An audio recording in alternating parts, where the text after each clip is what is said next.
Eating and drinking are vital to living in the woods. But you know, cooking in the wilds isn't just about survival. If you're roughing it, you're doing it wrong.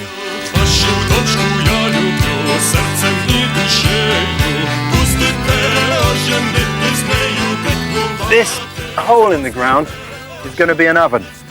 We call this a hangi or an imu pit. And the way we cook in this is with rocks.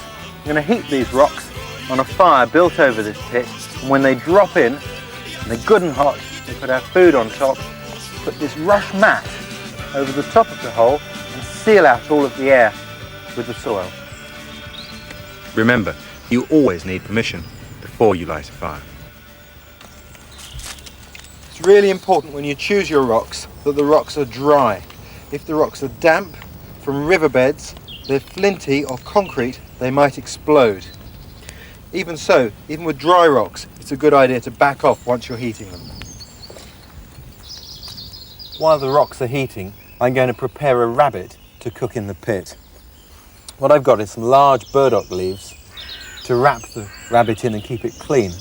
And I'm going to stuff it with some hedge garlic leaves. These will just give it a nice subtle flavour.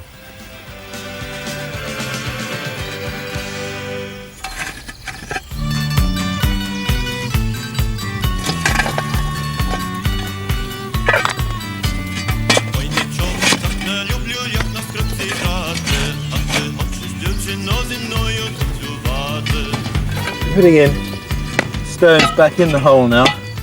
I've got rid of most of the embers. Nice lining of stones in the bottom of the pit. And now we can put the rabbit in. A few more rocks. Now some of the smaller rocks can actually go on the top.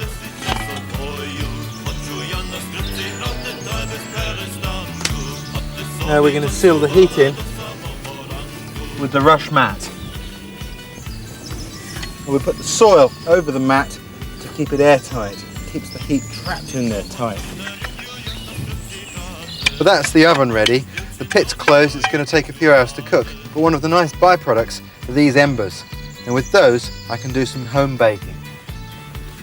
I'm going to bake a loaf called a damper. It's an Australian type of bread, and for that I'm going to need water, flour and milk powder.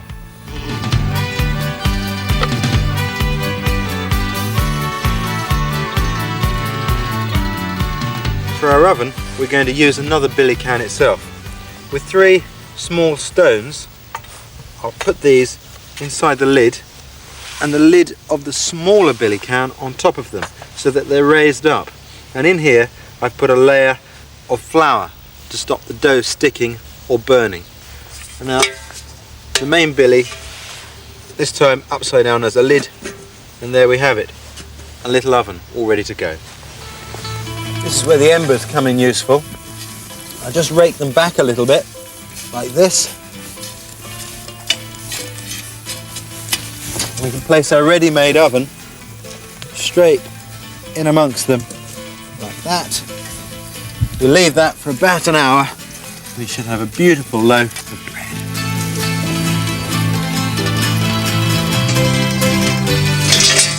Wonderful. There you go. A perfect loaf. You know, there's nothing quite like baking outdoors. And if there were wild berries available, we could put them in here too. Some wild strawberries would go down really, really well. Lovely. Well, it's been a good few hours since I sealed the oven. I reckon the rabbit should be done about now.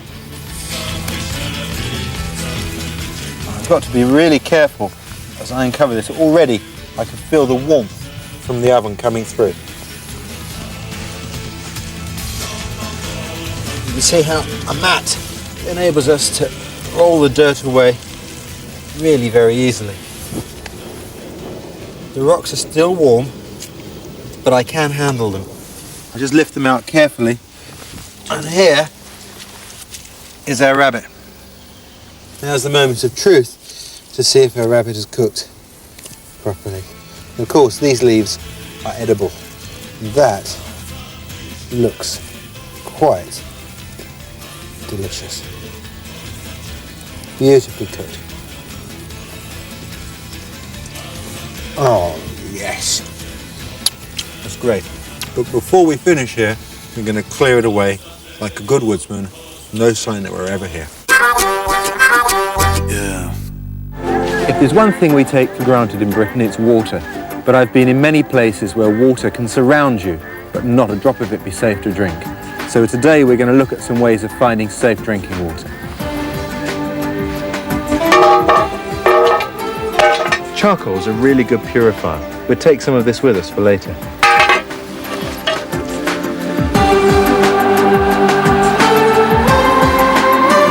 And here we are, we've come down into a boggy area. It's a bit heathy. There are lots of birch trees, which are also a good indicator that there's water likely to be around.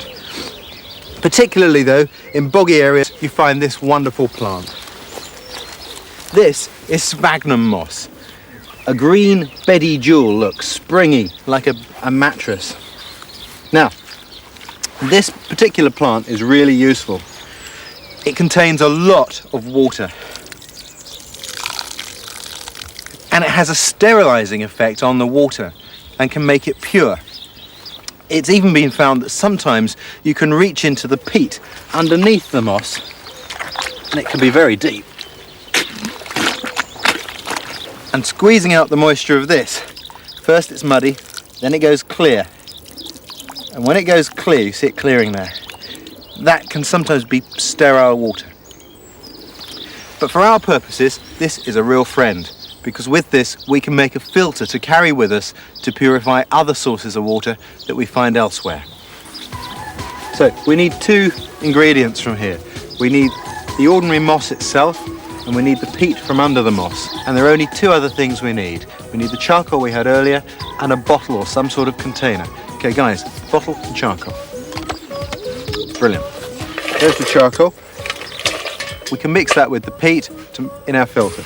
But first of all, we need to prepare this bottle. Okay, this is going to be a column filter. In here we're going to put layers of materials we've gathered. So at the bottom we must make some holes, and at the top we need to open it up so we can pour in dirty water. Now we're ready. First thing we do is we take some of the ordinary moss. Pop that in the bottom, push it down really tight. That's great. Now we take the charcoal and the peat, mix the two together. Charcoal and peat go in. Again, push it down tight. Lastly, cap it off with some sphagnum moss. There is our filter, ready to work. Doesn't look like much, but that could save your life. Here we are, time for a test.